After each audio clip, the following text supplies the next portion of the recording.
Good evening. Assalamu alaikum wa rahmatullahi ta'ala wa barakatuh. Masa al-khair. And welcome to those who joined us today in this webinar from the Governance Programming Overseas. From our team, we would like to welcome you for this first public webinar. And on behalf of the Governance Programming team, أستاذ محمد شمباتي وأستاذ محمد أشرف وأستاذ أمال عبد الرحمن باشمهندس هالة خيري ودكتورة تيسير قاسم والأستاذة نجلاء التوم والأستاذ حامد بدوي. I would like to thank all of the speakers for coming today. GPO think tank as well. We have a group of 40 colleagues, mainly basically in Sudan. Few are outside Sudan, and they are an expertise in their field and areas ranging from education, law, agriculture, higher education, as well will be joining us today. Today we would like to debate the diaspora engagement during the transitional periods in Sudan. What is the governance framework to ensure that their participation is efficient and effective? I would like to welcome our distinguished speakers today and our partners to this event and all those who are attending. Special thank you to Essex University and to Samira and Bashar for the technical support. We do have a full program, just some housekeeping because of the issues with the internet. The speakers can use their cameras when they are speaking. We are going to mute everybody else apart from the speaker. We are going to have a Q&A session. We have two sessions. Please use the chat box to write the questions. The chat box will be activated after like 20-25 minutes. So please write your question if you want to direct it to one of the speakers or it's a generic question. And we would like to know about you, and if you can let us know who are you and are you representing an organization. GPO is looking for connection, network, and links with other organizations and with individuals, so this is an important opportunity. We are recording this session. It's going to go live on Shabbat, Facebook, and Governance Programming Overseas YouTube. Let me first welcome our first speaker. We are very honored to have Dr. Haider Ibrahim Ali. Dr. Haider Ibrahim Ali is well known. يعني غني عن التعريف, ولكن I'll just give a brief introduction. He is a Sudanese scholar, a writer, a researcher in sociology. He was born in Al-Gurer in 1943. He's an academic professor who worked in a number of prominent academic institutes, holds a PhD in philosophy of social science from the University of Frankfurt in Germany. And he's a writer who had several publications. بعضهم اللي هو الديمقراطية السودانية، أزمة الأقليات في الوطن العربي، التيارات الإسلامية وقضية الديمقراطية، العنف والتطرف. The Sudanese, he is the head of the Sudanese Studies Center, which is an independent scientific research-based nonprofit institution in Sudan that focuses on democracy, peace, and development. The institute conducts research and studies related to democracy, the civil state, and cultural diversity. As well, the institute encourages writing and documentation. Dr. Haider in this institute as well promoting training programs for youth, women, and those who are marginalized with the aim of building capacities, skills, and competencies to achieve the democratic civil state. تفضل Dr. Haider. Hello, good evening. I start with the theory of history as stated by Toynbee, Aaron Toynbee. It's the theory of telling our response, because this generation will face great challenges, but at the same time, I expect that their response will be very positive and creative according to the great challenge which they will face. But from the beginning, there is a dilemma or question of identities for the diaspora generation, asking themselves, are we Arabs or Africans or Afro-Arabs? I think this question has no meaning, because the question of identity or the dilemma of identity is very abstract and absurd. It is not easy to define the identity of some social group. So I think it is enough to say that we are Sudanese, because Sudan is a melting pot for many cultures. So the cultural diversity of Sudan will make the term or the definition of being Sudanese is as comprehensive and enough for you to define yourself. Also, at the same time, I prefer the concept of national character than the question of identity. So your national character is being Sudanese, and that, as I said, is enough and comprehensive. After this, after defining yourself as Sudanese, you will face another question or dilemma, that you are living in a global world. The process of globalization will let you ask the question of how can we be Sudanese at the same time we be a part of this global world. Globalization, I think, is the high stage of human progress. Don't think that globalization is capitalism or consumerism. Globalization has many positive international values, such as human rights. During the last decades, the human rights is a great value in the whole world, and this is a product of globalization. So you can be part of this globalization. I mean, you can be international human beings, and at the same time, you will be good Sudanese. By this, I mean, you can think internationally and act locally. That means you can acquire all the values of internationalism and try to apply them to your country or to the state of Sudan. This is the other part of the challenge. What is your contribution as Sudanese living in diaspora? Your contribution is very important for Sudan during this transitional period which your country is living now. Your contribution will be the knowledge that you acquired in diaspora, science, technology, and rationality, and you will contribute to build a real new Sudan. But a new Sudan is not building the state or society only, but also building a new Sudanese, and you will be the model of new Sudanese if you acquire the values of the international community, like knowledge of science, technology, rationality, and good management. So the first step will be that your contribution in the Sudan will be how to build up a new state, a new modern state.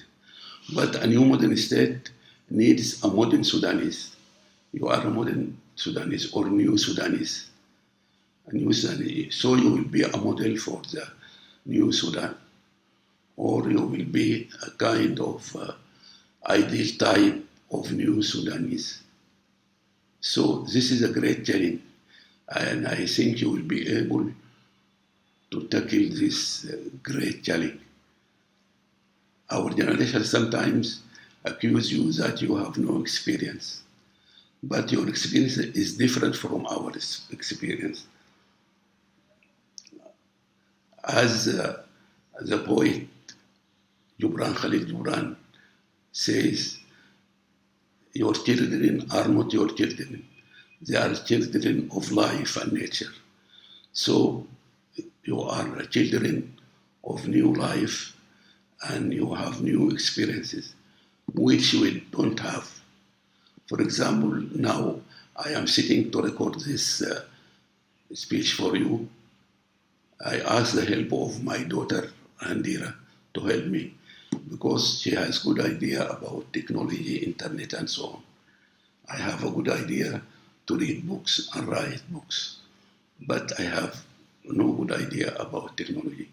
So your experience is different, and I think the new Sudan needs your experience more than our experience. So at the same time, this experience should be relevant and compatible to your country. We begin with building a modern state. This modern state is based on zero corruption government and based on good management. All these are values and experiences which you can apply for the Sudan and should be relevant and compatible for the case of the Sudan.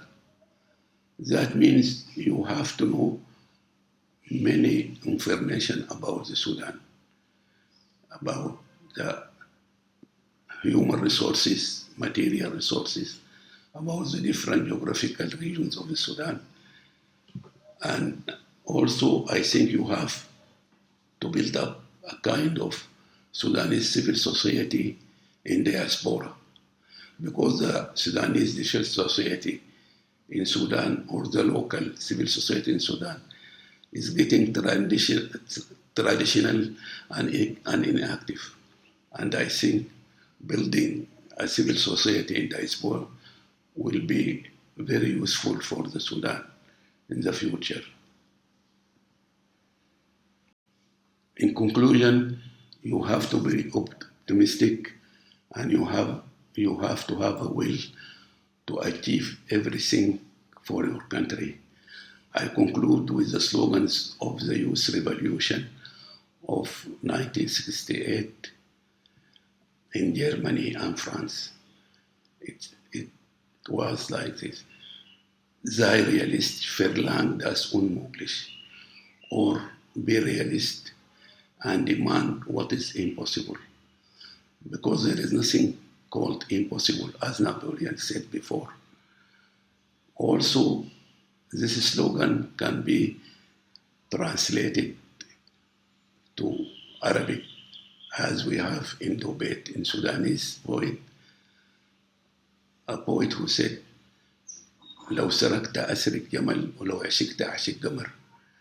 The Arab poet المتنبي said, إذا ما غامرت بشرف مروم فلا تقنع بما دون النجوم.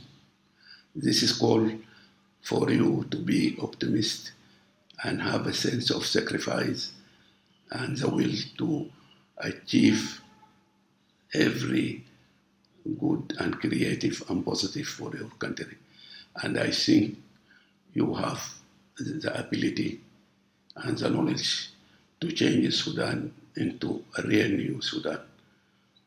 Thank you. شكرا جزيلا دكتور حيدر إبراهيم. We will move to Dr. Bakri Jack. He is an associate professor of public policy and administration at the School of Business, Public Administration and Information Science, LIU Brooklyn. He holds a BSc in Business Administration from University of Khartoum, Sudan, a Master of Public Policy and Administration from the American University, and PhD in Urban Affairs and Public Policy from the University of Delaware. Prior to joining LIU, he worked international development, East Africa, and the Middle East. Bakri's research ranges from the role of leadership and governance in promoting economic justice and role of governance in society, political development, and housing policies. And he published a book and over 15 articles in academic journals on different topics related to public decision-making, organizational nationality, affordable housing, and social equity, policy analysis, and leadership. As well, he presented in over 20 peer-reviewed academic conferences. He's a member of a number of academic and professional organizations, and currently he's the president-elect of the Sudanese Studies Association and co-founder and treasurer of ASPA section on African Public Administration, the American Society of Public Administration. We are very privileged to have Bakri today with us. The floor is yours. Thank you very much, Sarah. And I would like to start by thanking the GPO team. And thank you, Sarah, for connecting me with the outstanding jobs that you do. I'm honored to actually be with such esteemed colleagues, and specifically Dr. Haider. I haven't seen him since a long time ago in Cairo. I wish him well. I'm glad that we get to reconnect in this difficult time. I think what you are doing is really something interesting and needed. I'm going to try to use my 8 minutes to speak to specific points so that we get more in questions and answers rather than me like giving sort of a lecture. So this is just the outline. I think what I would like to start with is to just explain a little bit that governance as a concept is not just an issue of government. And the difference is, for many of you who might not be experts in the field, it's simple. When we talk about government, we talk about specifically in democratic governments, talk about three entities between judicial branch, the legislative branch, and the executive branch. Oftentimes for us people growing up in long history of dictatorship, we used to think government is the executive branch. So those people who actually work in ministries, those ministers, civil servants, this is what government in our mind. But as we move toward democratic governance, I think we need to start thinking government is not just people who are holding positions. It's not ministers, it's also you and me in our different capacities. That's just a basic, really quick definition of what government is. But governance is a larger concept. It's not just about actually running the show. It's a network of institutions. And these institutions might be official, like part of the government, whether it's a legislative branch, the executive branch, or it is society. It's also civil society, non-profit organization, NGOs, and people on their daily capacity, and even media. Everybody could be contributing to this idea of governance. And basically the idea behind governance is something bigger than what the government does. It's kind of making sure that what the government claimed to do could be held accountable by different measures, not just by only the technical reporting or the auditing that comes from administrative auditing and financial auditing. We need something called social auditing to make sure that what's claimed by the government in its decisions, public decisions, policies, could actually be tested if it's actually meeting those expectations. That's why the concept of governance is really interesting, because it just opens the horizon for a lot of entities and parties to be involved in the process, not just like specific people who have official capacity. In government, if you are not a parliament member, if you are not in the judicial system, or if you are not actually working in government, the only way for you to influence government is by either writing to your elected officials or actually demonstrating, or as a citizen. But in governance, you could actually play a major role in a lot of different ways by ensuring that this network of institutions are really meeting the expectations of society. So that's just one item I wanted to get out of the way to clarify for those who might actually not really sure what it is. And I know why it is confusing. Lots of people really, it's a new concept. It's not really relatively as old as government in terms of theorization, and a lot of people really still oftentimes confuse governance with government. So I just wanted that out of the way.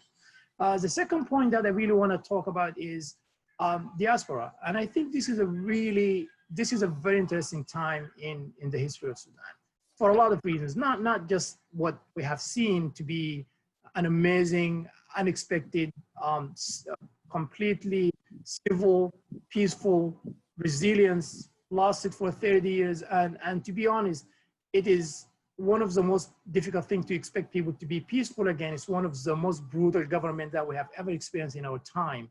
We have had dictatorship, but none of these dictatorship used to be as brutal as the Islamists that we overthrow by simply civil resistance. And that's just in itself an irony.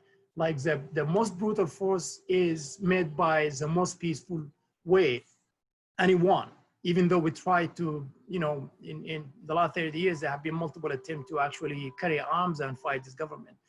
The one piece that makes this an interesting history in the history of Sudan is diaspora. I just roughly, as somebody living in the US, I can just speak to the fact that there is over 200, 300,000 Sudanese people living in the US now, and many of them second and third generation, and some of them are first generation. But the difference is, if we have to speak to this concept of knowledge transfer, I don't want to bombard people with any jargon, but those of you who have been working in development, you might have encountered that in the 80s and 90s and even the 70s, the model for development used to be this idea of the white man savior is going to come down and give you the ideas about how you run your system, and it failed. And then we got into the issue of questioning government, and then we had the Reaganism and Thatcherism, and then the sentiments against government became so high, and at some point the discourse became governments cannot be part of the solution, we have to move on. And that's why civil society becomes a relevant place where international donors funded and put a lot of their money away from governments. And it's a reasonable point, because many of these governments were very corrupt and lack capacity to do something. But that model was also really characterized by a lot of colonial mentality. One of it is, I know how, and I'm coming to teach you. What I think is going to change with this experiment that we're talking about in Sudan, hopefully with the diaspora, is having people from the country and understand the culture a little bit, but they have the experience of an exposure of living in Europe, living in the US, living anywhere else. They might be the one who could actually move us from knowledge transfer to knowledge sharing. That's a really, to me, an important piece that GPO could actually work on.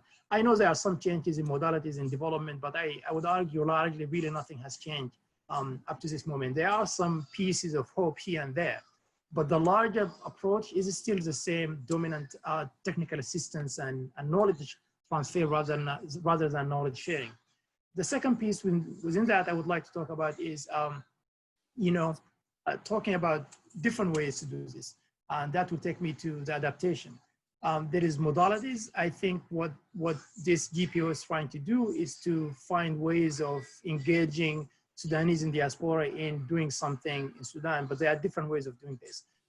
And here I'm just going to point to, just for the sake of time, I know I don't have many time left, is the Cuban Experiment.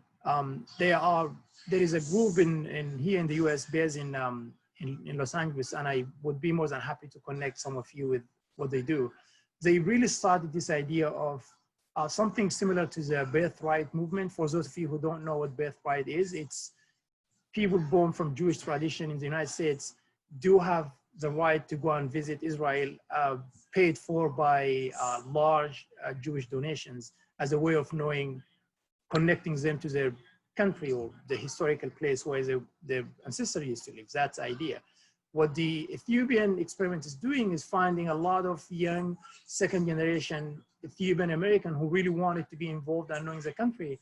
And they actually provide them with links to local organizations, governments, NGOs, and they facilitate their experience to stay there for 3 months. Sometimes they could be seniors in their last year of college. They go and spend 3 months working with local Ministry of Fishery, even though I just mentioned fishery, there is no Ministry of Fishery in Ethiopia as a landlocked country, but just for the sake of an example. Or they could be working with the local government. So I think one step that the GPO could start thinking about, how do we develop you could develop modalities, and I'd be more than happy, ways to get those young youth generation from diaspora and try to help them find ways of influencing and helping improving governance capacity. And this doesn't have to be literally working with Sudanese government, because that's available. And we all do. I think all of us here, we engage with Sudanese government in our different capacities, sometimes by giving advice, sometimes by writing briefs, sometimes by even writing report without even being part of the government. But this is just another case of adaptation. I'm glad that I'm keeping time and somebody spamming me. As a professor, we always have issues with time. We talk forever. And sometimes only somebody would say, you need to step down from the podium, and then we started pushing to finish. So I'm coming close to my closing remark. So I think based on those three pieces, the idea of understanding governance is larger than government, thinking of opportunities, how we can actually redefine diaspora. And I don't want to really get into, I know Dr. Haider is really having he started talking about something interesting about identity. This is also something here that I see every day. I have my own kids, and I know they're going to be growing up. Basically I have a son, primarily an American, but I know at some point he would know daddy is from somewhere else, and hopefully that he would take interest in trying to understand where is daddy from and try to actually go and visit. I have a job to do to link him to my homeland, but at the same time, we need to do this in a way that's bigger than family's initiative. And that's why I see the initiative for GPO could come in and really could be a useful point. So with that, I would like to say thank you for allowing me to speak here today. I'm available, and I would be more than happy to engage with any further ideas or entertaining some ways to come up with some modalities that could help. And thank you very much. And I would be more than happy to take some questions, which I find more interesting than actually me talking. No, it's always a pleasure, Bakri, to listen to your discussion and your views. Yes, differentiating between government and governance, and giving the suggestion about the young generation and the knowledge sharing. Part of this GPO is about networking and linking, and definitely we have to take that further. Try to move to Dr. Bashar Ahmed now, and we'll just give a briefing about Dr. Bashar Ahmed, who is the Executive Director for Shabbat Social Enterprise. Shabbat is a consulting and research organization focused on diaspora, humanitarian, preparedness, response and recovery. Bashar has over 18 years of experience working in Europe, Africa, Asia, and the Middle East in a career spanning human rights, protection, and migration. تفضلي بشار. شكرا جزيلا. Thank you everyone, and thank you Sarah and the GPO team for organizing this quite an important event with regards to diaspora governance. And actually I think the ethos of it is diaspora supporting rather than taking over. I think this is quite a crucial point. I'm just going to do a quick presentation, so I'll just share the screen if you just hold on a moment. And just a sec.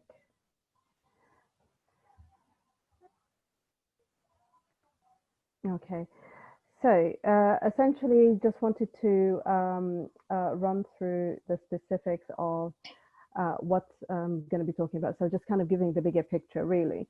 So essentially looking at immigration in relation to Sudan, remittances, which seems to be what is gaining quite a lot of traction, a lot of interest.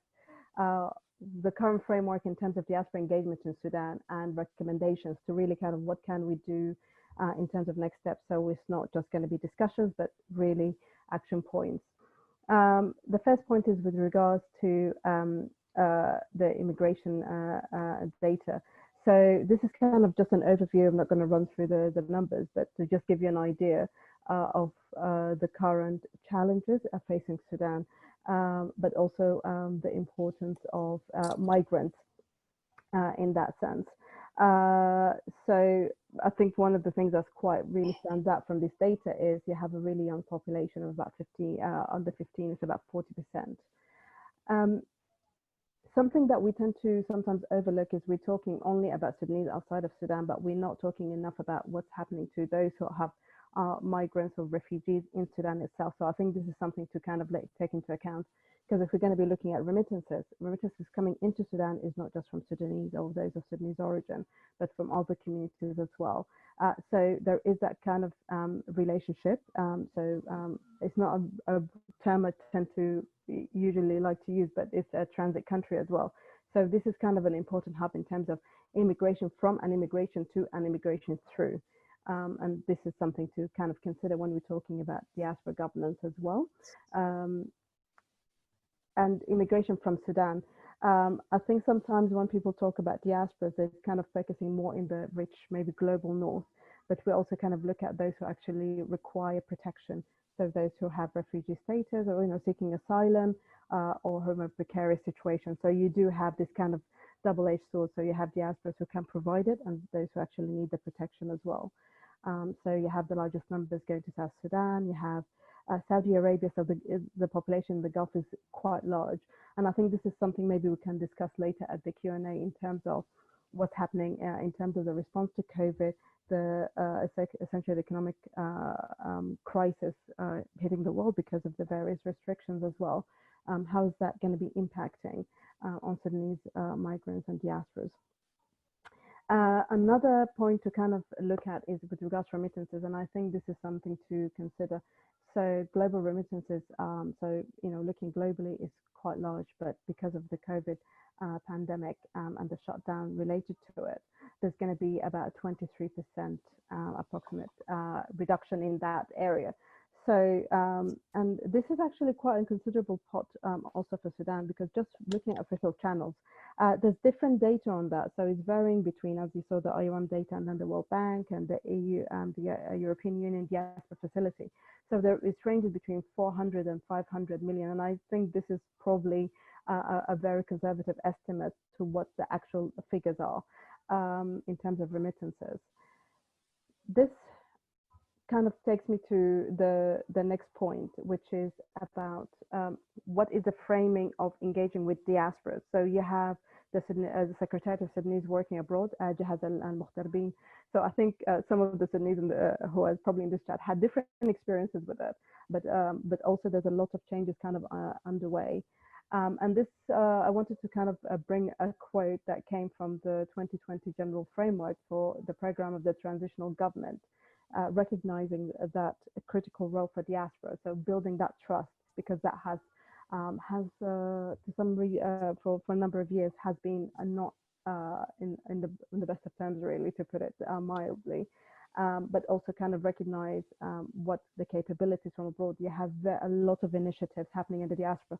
What you're organizing as GPO, what Shabbat is doing, what so many other entities are doing, is all towards that goal. But how you get there is what is probably the missing piece of the jigsaw.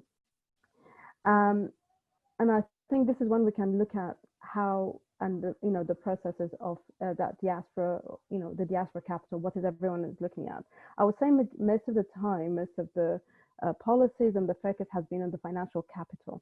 There is now talking about the intellectual capital, but there is also kind of a lot more subtle and not recognized or engaged with, which is kind of like the political capital. Look at during the revolution, the role played by diasporas in terms of lobbying and advocacy at countries of settlement to try to garner support in terms of Sudan and ensure there is Sudan remains in focus. Social capital in terms of that local knowledge. So even from afar, you might have lost links, but you still have links with families and such. That obviously changes generationally. And I really liked how the previous speaker was talking about this program in terms of young diasporians. The government, I think it's Africa Returns. I'm trying to remember the name of the program, but there is like various efforts to kind of see how we can connect second and subsequent generations. This was done, for example, successfully in terms of Ireland. Ireland is a small country of about 5 million.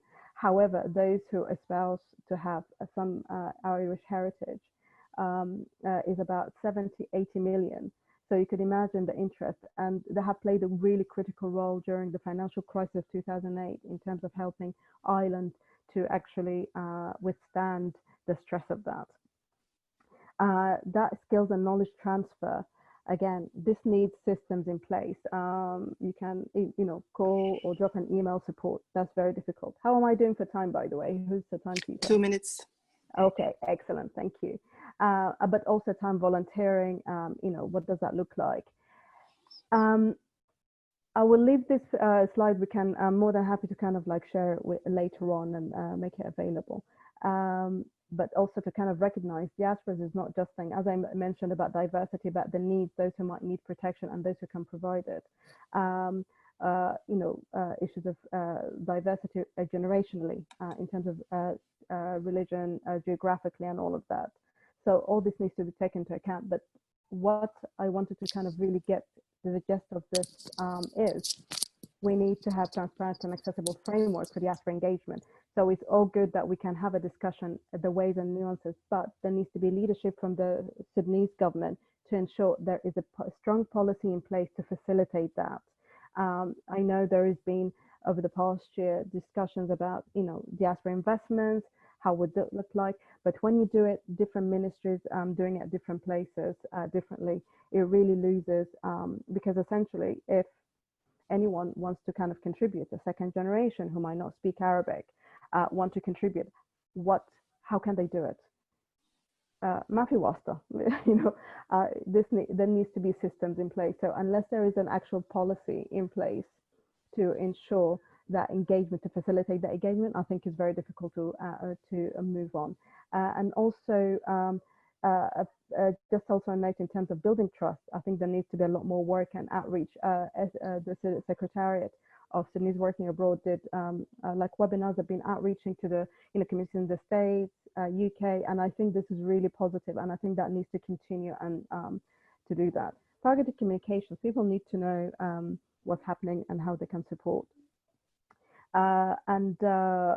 Evidence-based engagement, I'm not going to go into the details of that, but something I need to really emphasize on is the need for genuine partnerships. Diaspora is becoming concept of engaging with diaspora is very popular within international organizations and such. However, don't see just diaspora as a cash machine, as potential for funding to support investments, nor just for protection. It's a lot more complex, and I think for these entities need to also recognize they need to work with diaspora entities as partners, not as their recipients or the beneficiaries, I should say. And I think we can have a really long discussion on this in terms of those who work in the development humanitarian system, but for now, I will leave it at that, and I look forward to the discussion. Thank you so much. Thank you, Bashar, for this is a good time management, and yes, for the sort of perspective of Sudan as a hub, people coming in and from and through. That's really very interesting. As well about COVID-19, as it's going to stay there for, unfortunately, some time. The build of trust, the framework, the diversity, and the partnership.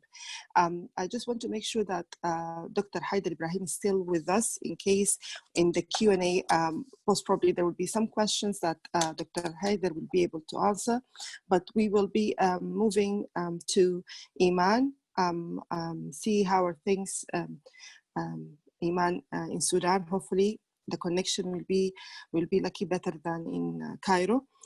Ms. Iman Khair is the head of the Diaspora Division in the African Union Commission.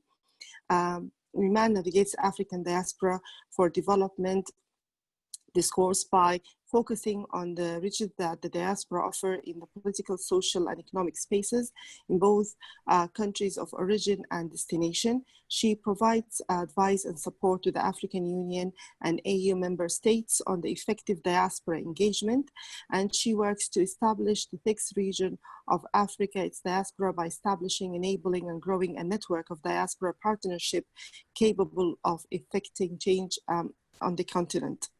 With regard to education, she organized a continental forum on the role of diaspora in higher education in 2019.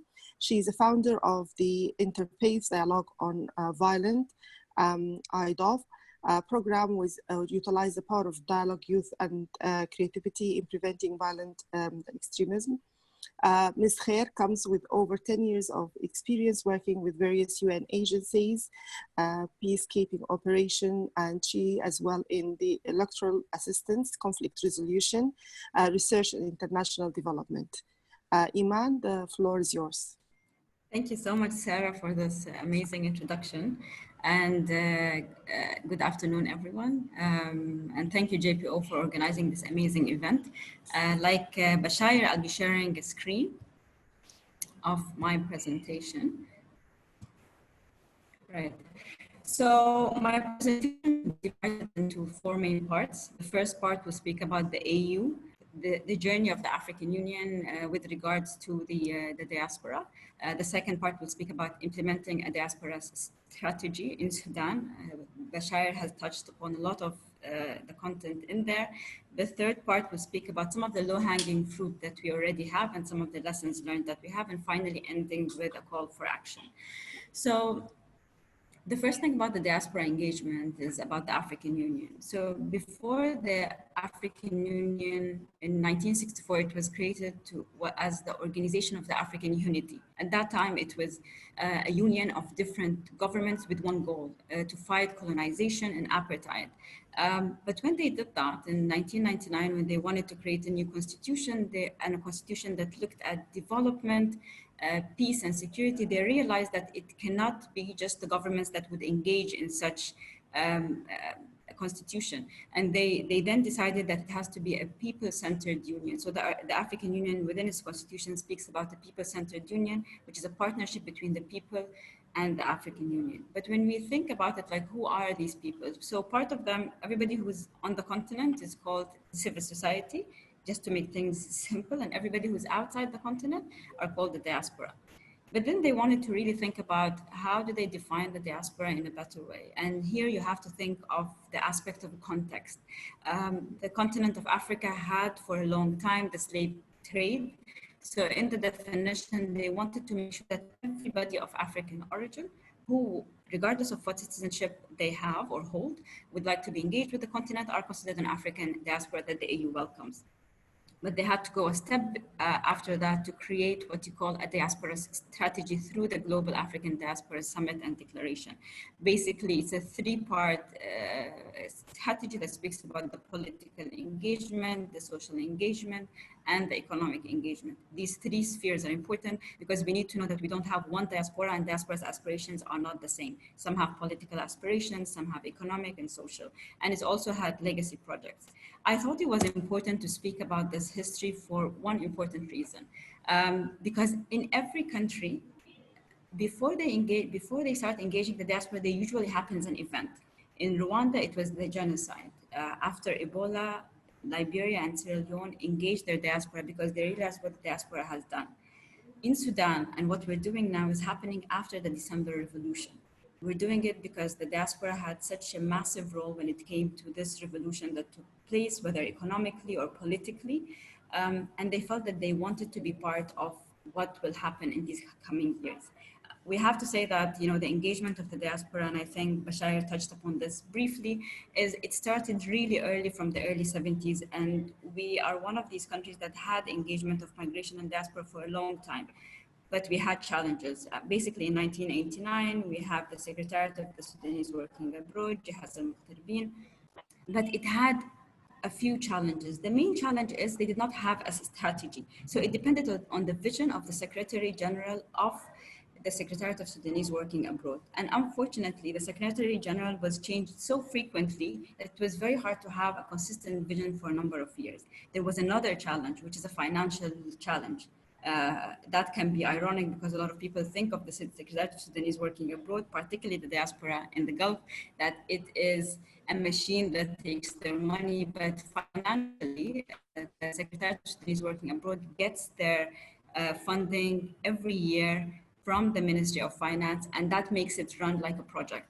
Okay, so now when we speak about the strategy, we speak about a lot of elements. We need to have the political will, like it was mentioned, we need to define who our diasporas are, and the definition needs to take in the different contexts of of Sudan. Where are they based? And this has to be evidence-based.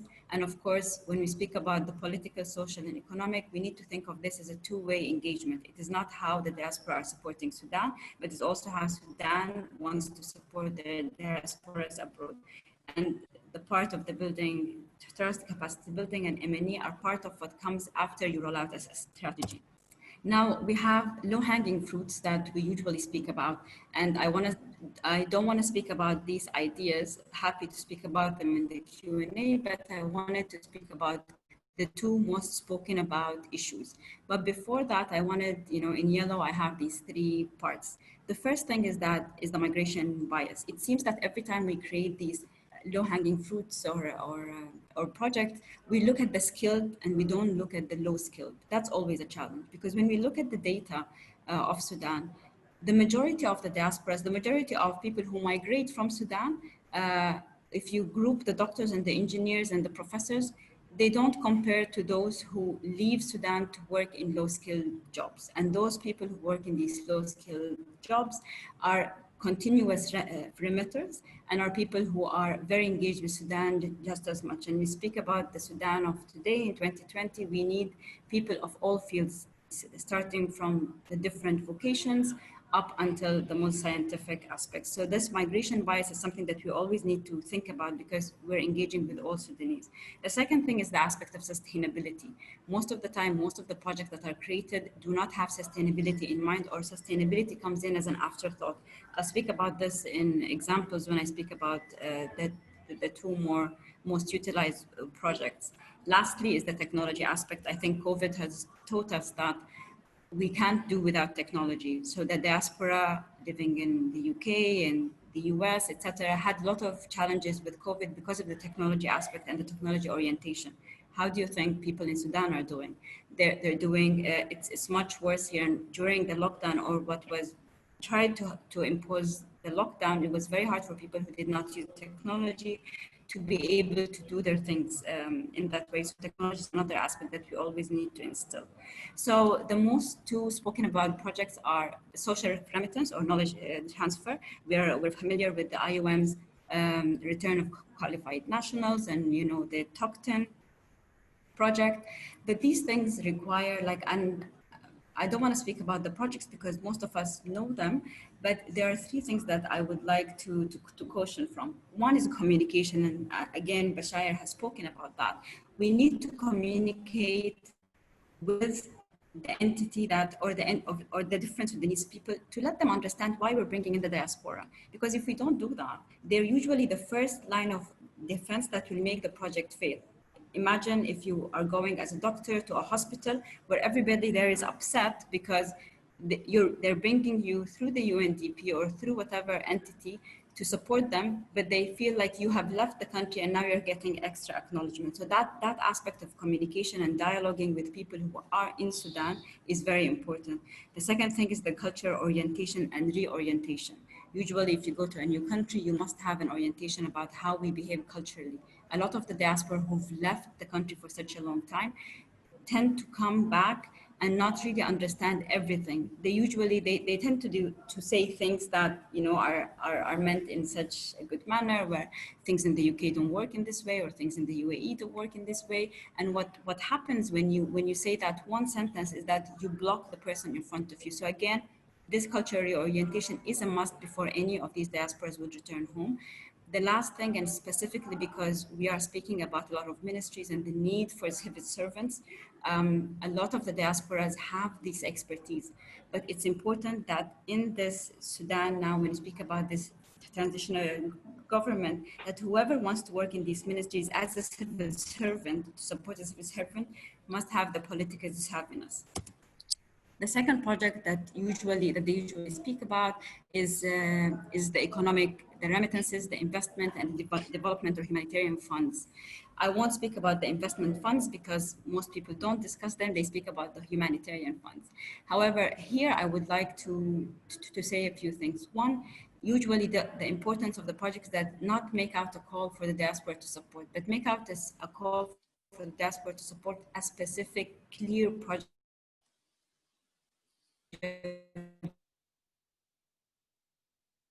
term or long term will not work, because you'd have the diaspora fatigue. It has to be impactful, it has to be visible. And by visible, like there's a great example in Rwanda where they that used to have thatched roofs into proper housing. And everybody knew that it was the diaspora that changed it. It changed also how the country looks like. So it made people more encouraged to support. Yes, I think I've lost you for a second. Yes. So basically I was on my last slide.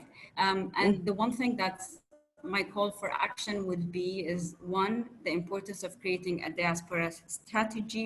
It is not just because we need to create one because it's important, but it guarantees our rights as we go forward after these 3 years of the transition. And as we go forward, we create a strategy that everybody needs to abide with. The second call for action goes to the diaspora themselves. It's important that the diaspora support their country of origin. Okay. I think. Ayman, your connection, Ayman's connection has faked away. She's unmuted, but I am afraid that her connection. Yeah, we have problems with connection today. We're not that lucky. But anyway, thank you, Iman, for the presentation, pointing out the importance of inclusion of all vocations, the sustainability, and the consistent vision that is required to have a two-way communication and connection between Sudan and the diaspora. We are going to move to our fifth speaker in the first round. We are very pleased to have Shireen Al-Tarabulsi McCarthy. Shireen has a PhD. She's an interim senior research fellow in politics and governance in the Overseas Development Institute. She is a specialist in humanitarian politics, conflict and security, with over 15 years of experience in research and policy. Her career has engaged extensively with the challenges of marshalling evidence to improve development, security, and humanitarian policy and practice globally, with a strong focus on the Middle East and Africa. Her research interests include state-society relations, state formation, fragility, terrorism, violence, donorship, conflict, and politics of transitional network in peace building. Shireen, we are very privileged to have you here. She has a PhD in International Development from the University of Oxford. And thank you for staying online for this time. The floor is yours. Oh, thank you very much. I'm very sorry that the connection isn't working very well for everyone.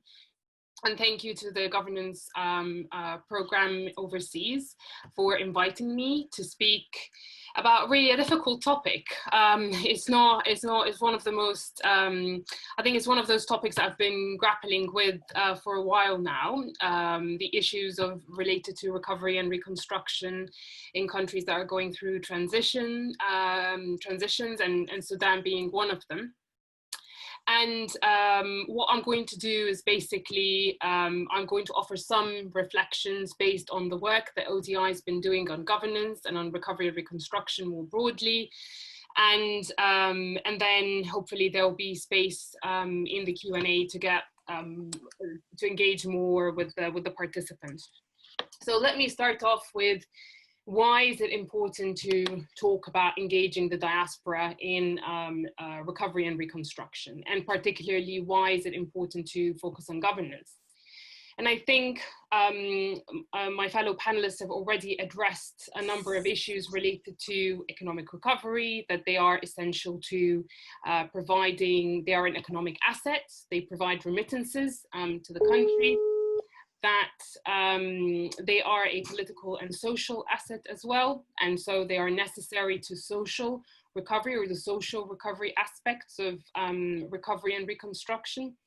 And we have witnessed, I mean, the whole world has watched what happened in Sudan and the various waves of activism and diaspora activism in particular that have taken place. You know, what happened in 2018, 2019 is not new. It goes back, 2005, there was a wave of diaspora activism related to the conflict in Darfur. We witnessed an immense mobilization of civil society organizations, groups raising funds, providing medical assistance. And so it's very clear to anyone who is approaching this topic and this issue that the diaspora is quite core to Sudan's human capital and to Sudan's future. So they are part and parcel of that future that can be carved out. They can be carved out in different ways. And I think what we collectively need to be thinking about at the moment and really grappling with is how to avoid the ebbs and flows and the tumultuousness of other experiences where revolution have taken place and have not necessarily resulted in a clear shift or a clear transition. And the most recent example is what happened in Lebanon recently, which was a result of immense corruption, immense amounts of negligence on the part of the government, but also despite waves of activism and despite a vibrant civil society, governance is not, it hasn't been reformed. There wasn't the capacity to reform it adequately. And we've also witnessed what happened with the Arab uprisings as another example. And there are multiple other examples from the continent and beyond about transitions going wrong. But there are also experiences and opportunities for transitions to go right. And that's where some learning from past experiences and learning from other countries' experiences would be useful. And here I would like to offer some considerations or some points for us to think about. And again, as I said, it is a difficult topic, and it's very easy to come up with a set of recommendations to say, let's focus on those 3 or 4 areas, and that is going to be a path forward for good and inclusive governance in Sudan. But actually, I think the situation, the problem is a lot more difficult than that. How do you operationalize your level of ambition? How do you make it work in a practical and a feasible way on the ground? And so I would like to share just a few insights based on the analysis that we've developed on Sudan and other countries. One of them is that as you're thinking about processes of recovery and reconstruction, the first thing is that there's a constant emphasis and on economic reconstruction, economic recovery, on plans for building up sectors, plans for investment, plans for fiscal policies, without really addressing the social recovery aspects. And I think based on the literature and experiences from a number of other contexts, and you look at Iraq, look at Afghanistan, a number of other contexts that are comparable but also quite different from the Sudanese experience, one key learning point is that social recovery is as important, if not more important, than economic reconstruction. That you cannot think about building factories without fixing societies. It's not a sustainable way of thinking. It's not a sustainable way for recovery and reconstruction going forward. And there's also, the data about political transitions is also quite disconcerting in certain ways. Paul Collier, for instance, says that 50% of countries that have gone through a conflict and reached the point of political transition revert into conflict again in 50% of the cases. And so it's important to make sure that the safeguards are there, and to think, as we're thinking about the role of the diaspora as an economic and a social and a political asset, think about other considerations that they would need to fit in and take into account as that process goes underway. So that was my first point.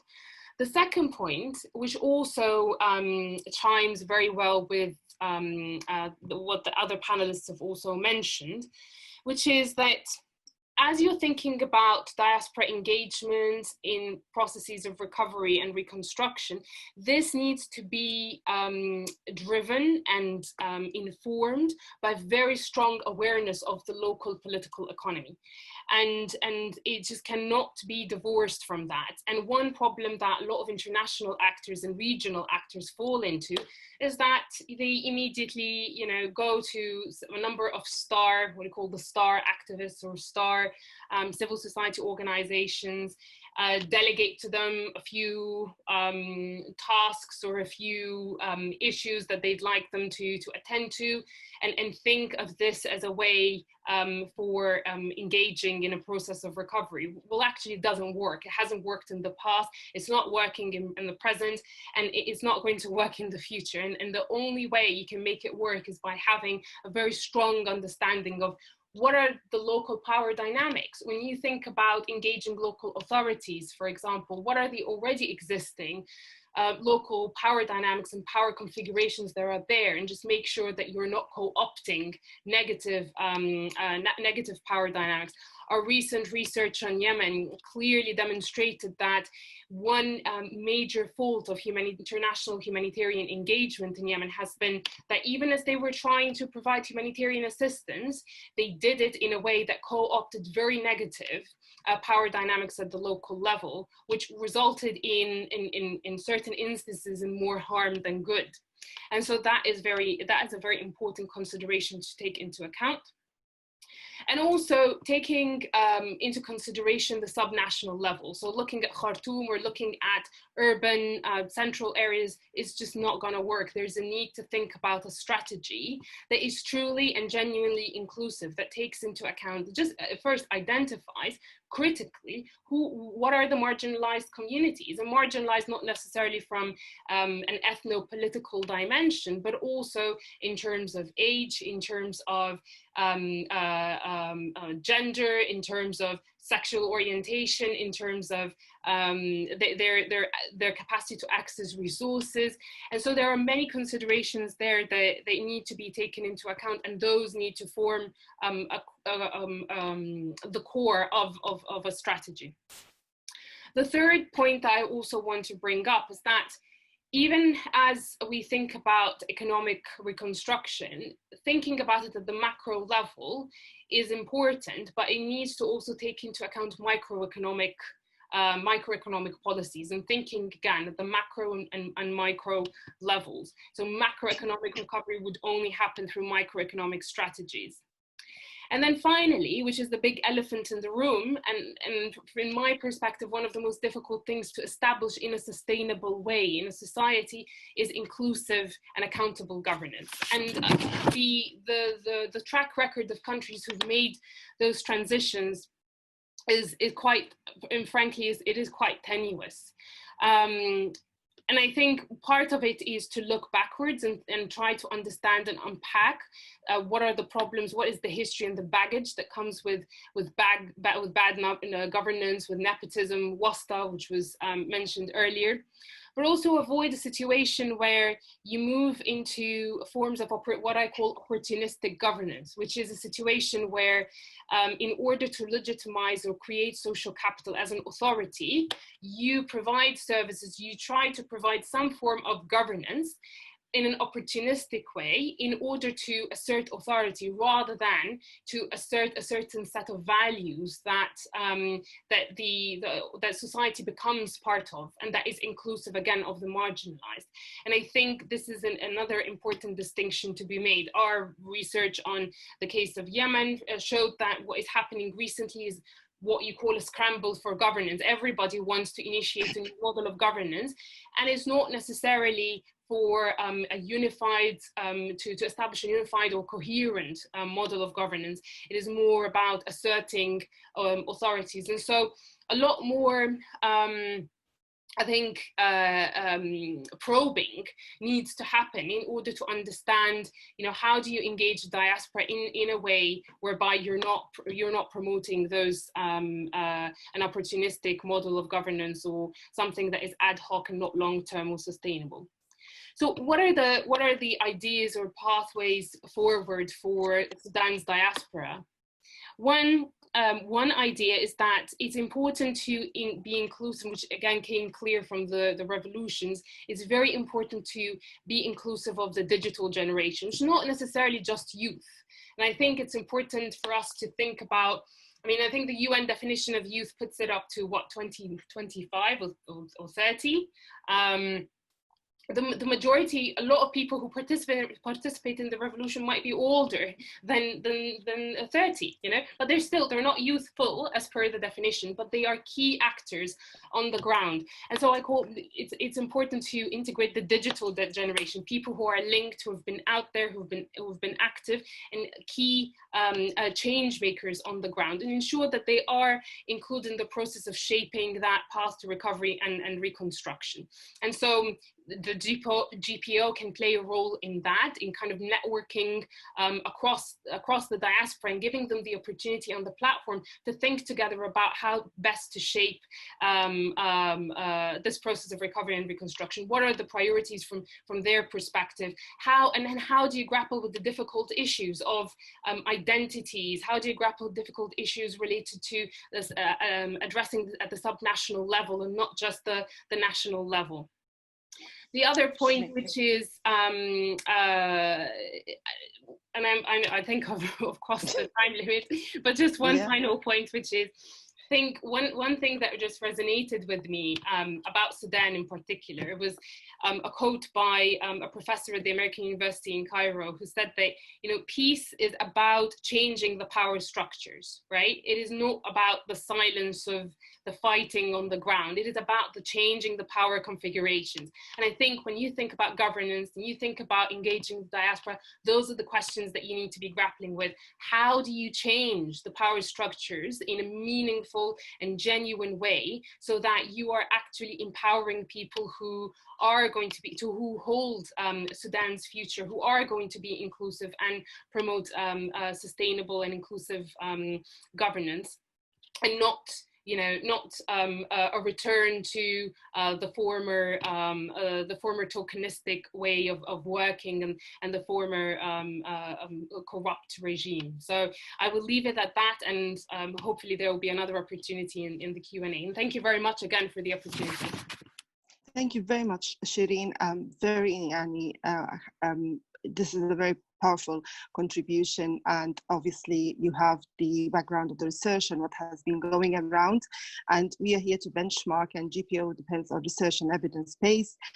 Yes, what we are hoping for is we need a generation that will continue in building a democratic Sudan, and we can never come back to any opportunistic dictatorship with any sort of corruption. I think there's a lot of points that you have raised that are very valuable.